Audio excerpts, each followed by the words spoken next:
Thanks for joining me. This is Ruth Ladis. We're talking about homeowners insurance and specifically the property piece, the top line item, coverage A, which is the property piece.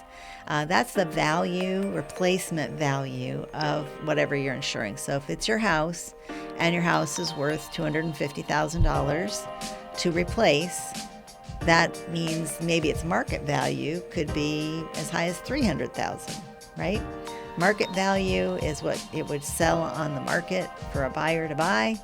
Replacement cost is what it would cost to construct the home. And those numbers are different. So sometimes people get confused. They say, oh, my house is worth so much more.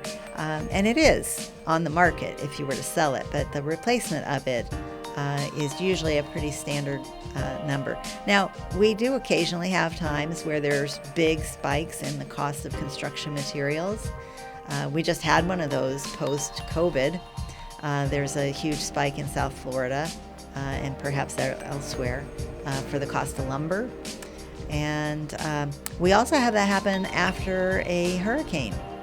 So sometimes we'll have a hurricane blow through here and then, there's no lumber to go around because there's not enough of it. So the costs will go up. So, notwithstanding the occasional spikes, we can usually tell what the replacement cost of a home is. And your insurance policy will have that line item listed. And it usually also has a buffer. If you'll read further into the policy, it usually tells you as long as you're insured to a certain percentage of the replacement cost, 80%, 90%, then they will increase that line item by 10% or 15% or 20%. Depends on what that policy says. Another thing to look out for is the deductible. That's real important for us folks to understand in Florida specifically. We have a separate hurricane deductible to the regular deductible, and that's a percentage of the line A. So if your line A is, and I'm going to use rounder numbers, let's say it's $200,000 for your home value, your deductible could be as high as 10%, which would be $20,000. So it's important to know that you are taking in Florida a lot of hurricane risk yourself, and you should act accordingly. Put some money in savings, right? Or keep your credit high. Have a home equity line of credit available if you have home equity. That way you've got an emergency fund to fund your $20,000 deductible.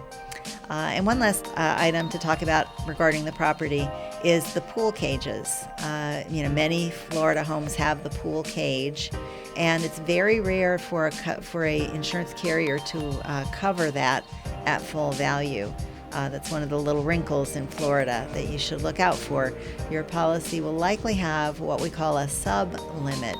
So your line A is the home without the pool cage. The pool cage will be a sub-item and usually be given a value if it's covered at all, because the upcharge for the pool cage coverage is quite high.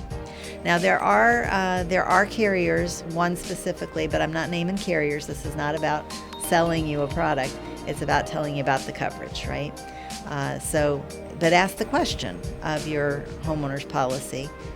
Is my pool cage covered or not? And if it's sub-limits, how much is it covered for? So I hope this helps you to understand better the very complicated product that is your homeowner's policy. Please call me or contact me below for additional information. Thank you very much.